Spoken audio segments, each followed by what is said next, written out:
México ocupa el primer lugar a nivel mundial en casos de abuso sexual contra menores de edad. El 90% de las violaciones contra niñas ocurren en los hogares y en el entorno familiar. Se considera maltrato infantil a cualquier daño intencional infligido a niñas, niños y adolescentes. El maltrato puede ser físico, sexual, emocional, médico o abandono. Cualquier persona que haya sido testigo o tenga conocimiento de los hechos puede presentar una denuncia. Para ello, debes acudir a una agencia del Ministerio Público y puedes acompañarte de un asesor jurídico federal. Y justamente para hablar sobre niñas, niños y adolescentes víctimas de abuso, nos acompaña hoy Elvira Chávez Maldonado. Ella es asesora jurídica federal. Bienvenida, abogada. Gracias por la invitación. Explícanos en qué momento el juez determina que los niños, las niñas y los adolescentes requieren de un asesor jurídico. Cuando observa que existe conflicto de intereses entre los padres, cuando hay dolo o mala defensa. ¿En qué asuntos podría ser? ¿En divorcios o en qué asuntos entran ustedes en acción, digamos? Claro, cuando los padres recurren a las resoluciones de los jueces familiares o salas familiares o ministerios públicos y promueven el juicio de amparo indirecto. En ese caso, el juez determina la representación especial del menor. Descríbenos un poco los asuntos, aunque sea de manera genérica, ¿no? ¿Qué es lo que puede estar reclamando un padre a su ex cónyuge, ¿no? Claro. Que no le pareció la resolución y por eso viene al amparo, ¿no? Generalmente es visita y convivencia, guarda y custodia. Es lo que se va al juicio de amparo indirecto para determinar esa situación, o directo, ¿no? Dependiendo en qué estado procesal se encuentre el asunto. Y ahí es cuando nos observamos de qué se valen los padres para que se puedan quedar con los niños, ¿no? Con la guardia y custodia o visita y convivencia. ¿Y qué es todo lo que me imagino que verás tú, abogada, en esos asuntos? ¿Con qué te enfrentas? Con violencia familiar, abuso sexual, manipulación de los niños, niñas y adolescentes, y cómo los padres agotan todos los medios de defensa uno contra el otro para poderse quedar con los niños. Ahí, ¿cuál es tu papel, abogada? Tú no estás ni defendiendo los intereses del padre ni de la madre, ellos tienen sus abogados, ¿no? Sí, claro. Aquí la representación especial consiste en que defendemos a los niños, niñas y adolescentes en todo su cúmulo de derechos que tienen que defenderse. O sea, nosotros los representamos a ellos en esas situaciones. Entonces, que se garanticen tanto la visita y convivencia de los padres, que haya una equidad entre ellos, que realmente no sean ellos estén recibiendo malos tratos, esa violencia familiar que existe, es verificar si efectivamente existe esa violencia familiar, ¿no? O sea, quemadura, luego refieren quemadura de niños, entonces verificar si efectivamente son las quemaduras de los niños. O sea, ¿quién es el que dice que los niños están sufriendo maltrato? ¿El otro cónyuge o cómo es? Sí, entre los cónyuges. Ellos cuando generalmente están visitas, convivencias, igual que lo habíamos dicho, ellos refieren, no, es que no la cuida bien porque la niña tiene una quemadura o el niño tiene una quemadura en tal parte del cuerpo, ¿no? Tiene lesiones y entonces empiezan ellos a informar, dar datos de qué pasa con los niños. Y cuando ellos promueven el juicio de amparo, en los informes justificados nos damos cuenta de los dictámenes periciales o de las entrevistas que le hacen a los niños o niñas, y ahí observamos todo lo que los padres hacen referencia que ocurre con los niños. Entonces ahí tenemos que tener mucho cuidado en la manera en cómo los niños fueron escuchados ante el juez y cómo resolvieron.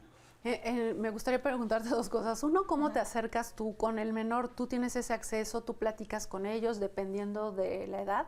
Y por otro lado, pues si los están manipulando sus padres, ¿no? ¿Cómo logras tú determinar eso? ¿Cómo te das cuenta? Cuando nosotros protestamos el cargo, solicitamos información del menor, ¿no? Su domicilio, qué padre custodio lo tiene, su número telefónico. Nos ponemos en contacto con el padre custodio y ahí concertamos una cita para tener una entrevista con los menores o que ellos acudan al instituto, ¿no? A nuestra área especializada que existe, y en todo caso nos asistimos de una trabajadora social o de un psicólogo o un perito en fotografía, dependiendo la situación que esté presentando el menor, ¿no? Porque si es abuso sexual, si estamos hablando de violencia familiar, entonces sí necesitamos un perito para que él pueda apoyarnos en esa entrevista con los menores. Una vez que realizas esa entrevista, y te das cuenta que algo anda mal, ¿cuál es tu siguiente paso? Yo informo al juez. Informamos al juez, analizamos las constancias, dependiendo del acto reclamado que hagan valer los padres, se hace referencia al juez ya en vía de alegatos o si se ofrecen pruebas y sabes que señor juez, se da esta situación, estos dictámenes, pues nos apoyamos con los peritos, si los dictámenes que realizaron los psicólogos del fuero común reúnen esos requisitos mínimos o qué faltó para poder detectar adecuadamente la situación que pasa el niño o niña, ¿no? En este caso se dio que la mamá hacía referencia de un abuso sexual del menor y todos decían que era el papá, ¿no? O sea, en los dictámenes decían que era el papá, entonces, pero ¿cómo es el papá si nada más hace referencia a un dibujo de que es varón y ya remarcaba mucho lo que era la cintura. Y entonces, ¿cómo dicen que es el papá? ¿No? Si están divorciados y conviven ellos con diferentes personas. Entonces ahí solicitamos una valoración a los dictámenes que se habían realizado para que el juez lo pudiera considerar. Vamos a hacer una pausa y de regreso nos dices cómo terminó este asunto. Claro. No se vayan. ¿Fuiste detenido de manera arbitraria o estás acusado de cometer un acto que es contra la ley? Tienes derechos y nosotros podemos representarte. Acércate a los servicios gratuitos del Instituto Federal de Defensoría Pública. Te defendemos en cualquiera de las etapas del sistema de justicia penal acusatorio, es decir, desde el momento de la detención hasta la ejecución de la sentencia. Si fuiste procesado en el sistema penal tradicional, también hacemos valer tus derechos. Las y los defensores públicos federales protegemos tus derechos ante agencias del Ministerio Público y centros de justicia penal en todo el país. Llama a Defensatel 822 42 42 6. De la mano del Instituto Federal de Defensoría Pública, haz valer tus derechos.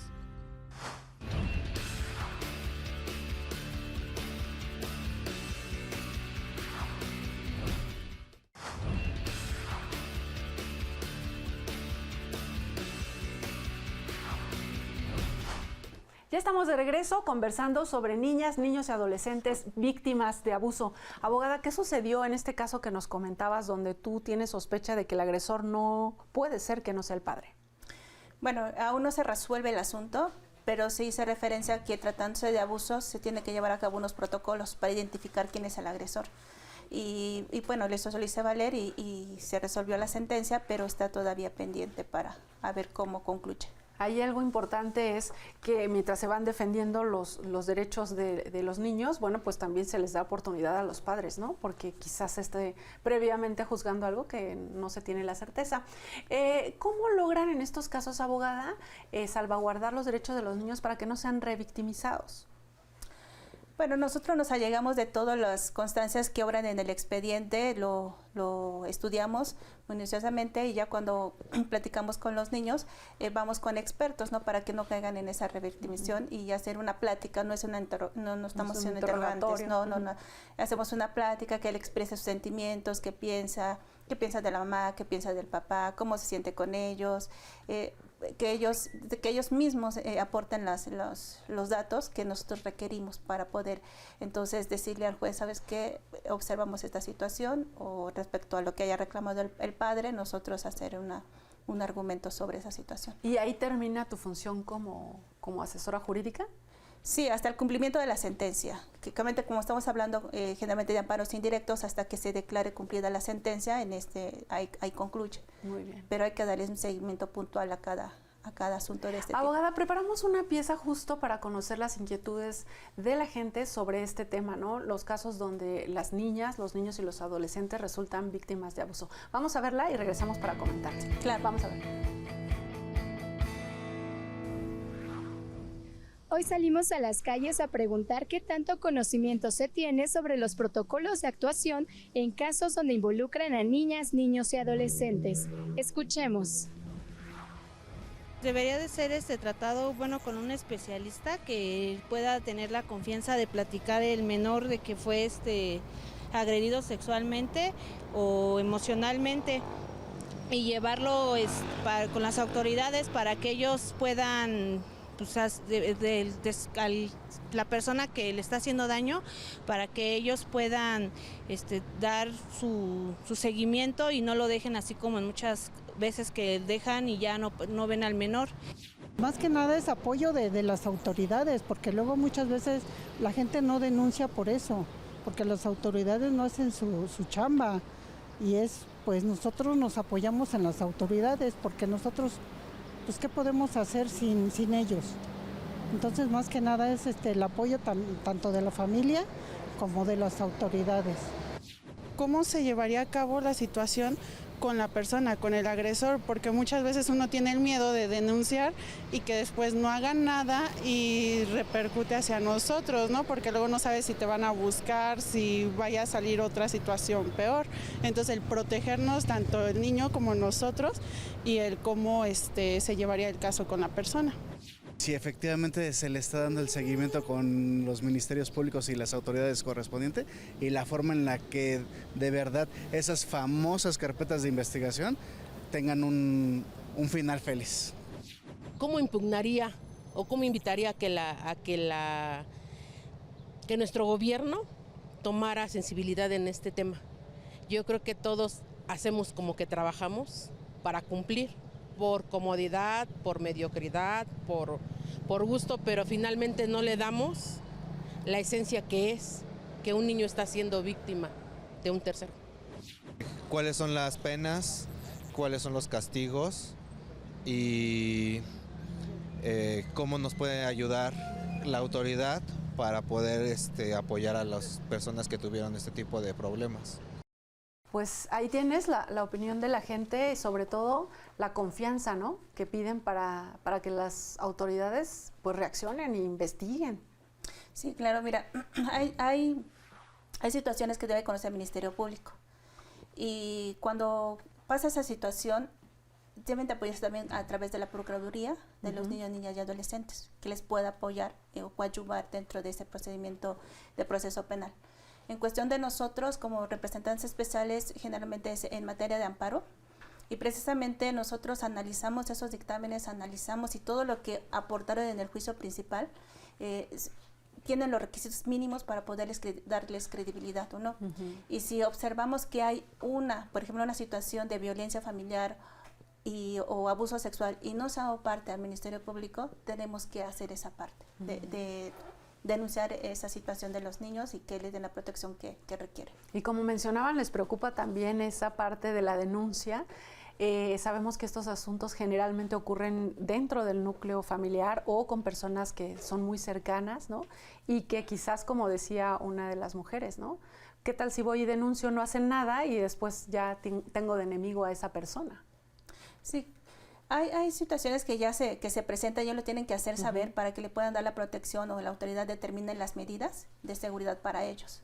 Pero sí es importante denunciar por los niños. Los niños se van a convertir en adultos y van a quedar esos sesgos de él en su infancia, y entonces ese es el problema social que estamos presentando. Y entonces en estos casos se pueden acercar directo al instituto, digamos, si saben de alguna situación, no necesariamente en casos en los que tú ya fuiste designada por un juez, sino que también la gente puede acercarse si sabe de algo.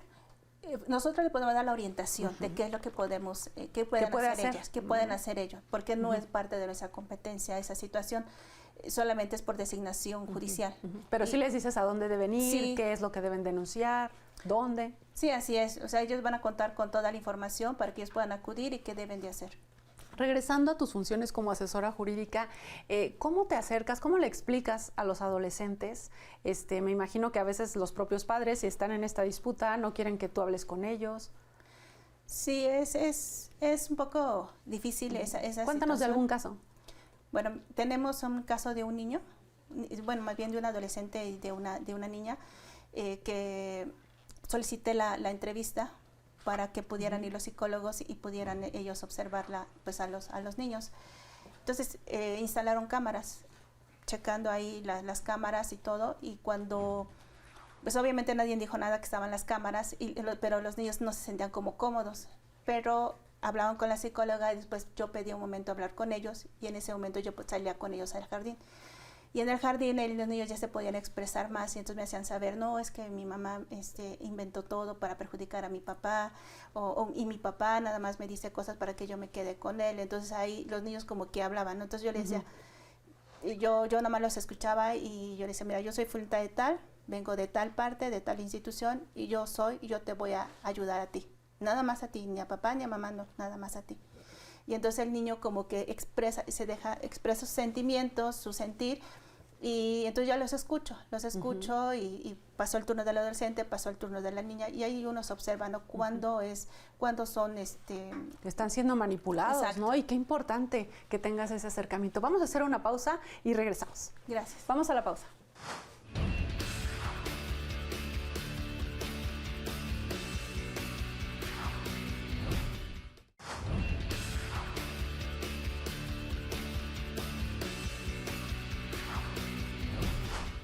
¿Te están cobrando más electricidad de la que consumes?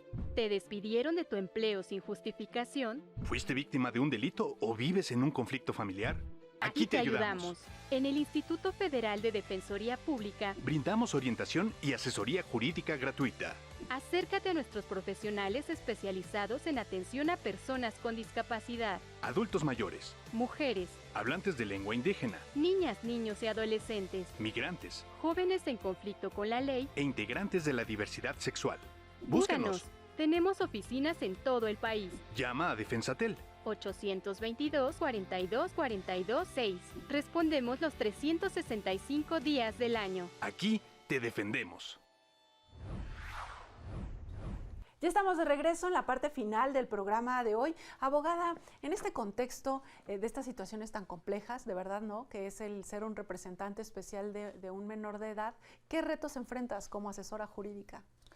Que se escuche a los niñas y adolescentes. ¿Es lo más difícil, digamos? Sí, es lo más difícil porque tienes que ser muy observador, porque al momento que el niño te platica su situación, tienes que ver sus gestos, o sea, todo para poder interpretar si realmente es lo que siente o nada más me está diciendo otra situación que no es verdad. Y entonces es eso, es saber escuchar a los menores. ¿Cómo logran ustedes esto? Nos comentabas que tienen un protocolo en la Defensoría Pública Federal. Sí, así es. El Instituto Federal de Defensoría Pública cuenta con un protocolo de actuación para niños, niñas y adolescentes. Ahí nos dan los parámetros para poder acercarnos a los niños y poder platicar con ellos y saber qué hacer en esa situación si hay una situación de emergencia, una situación especial o particular que tenemos que tomar mucha atención, cómo podemos actuar. ¿También reciben capacitación ustedes? Sí, así es, con instituciones no gubernamentales tenemos, o con la UNICEF tenemos también capacitaciones para poder proteger los derechos de los niños. ¿Hacia dónde irían en tu experiencia, hacia dónde debemos ir en esta protección, en esta escuchar qué es lo que sucede con los adolescentes? Tendríamos que empezar desde casa, seguro, ¿no? Porque quienes en estos casos que nos comentas, donde se está generando el conflicto es entre los propios padres. Sí, realmente ser niño, niña y adolescentes no se los debes echar a perder esa infancia con los conflictos de los adultos, porque en esa lucha de poder entre padres perjudicas al niño, porque ya no estás educando, sino tú estás en esa lucha de poderes de quedarse con los niños o niñas y adolescentes. Lo que provocas es que los niños te puedan manipular a ti y entonces ellos consigan lo que ellos quieren, ¿no?, a través de esa lucha. Entonces es importante que los padres sí puedan realmente limar esas asperezas, esos conflictos que tienen entre ellos y que le pongan toda la atención a esos niños para que no sean los menos afectados en esa relación y puedan ellos desarrollarse normalmente como podrían convivir con el papá y la mamá, porque ellos cuando yo platico con ellos siempre dicen, es que yo quiero mamá, yo quiero papá, y yo quiero convivir con ellos y yo quiero verlos, y si vieran más cerca se nos facilitaría porque hoy podríamos ir con mamá o mañana ir con papá y así, ¿no? Entonces saber escuchar a sus hijos, porque les afecta y cuando es en adultos reflejan toda la situación de lo que vivieron cuando eran niños. Cuando tú llegas al final de alguno de estos asuntos, por un lado, si se detecta que alguno de el padre o la madre estuvo haciendo una mala práctica, ¿hay sanciones para ellos? Sí, ¿O claro. solamente no convivencia? No, yo lo que siempre, y mis compañeros también han hecho, es que se departa al Ministerio Público. sea, se debe, se tiene que hacer algo y ponerle un freno a los papás, porque hay quienes a veces sí se ve que están inventando las situaciones, ¿no? Que no es verdad. Entonces sí hay que parar un alto a eso, porque tú le estás afectando en su desarrollo personal al niño, niña y adolescente. ¿Eso lo haces tú como de oficio, digamos, como asesora jurídica? Sí, porque, perdón que... No, está bien.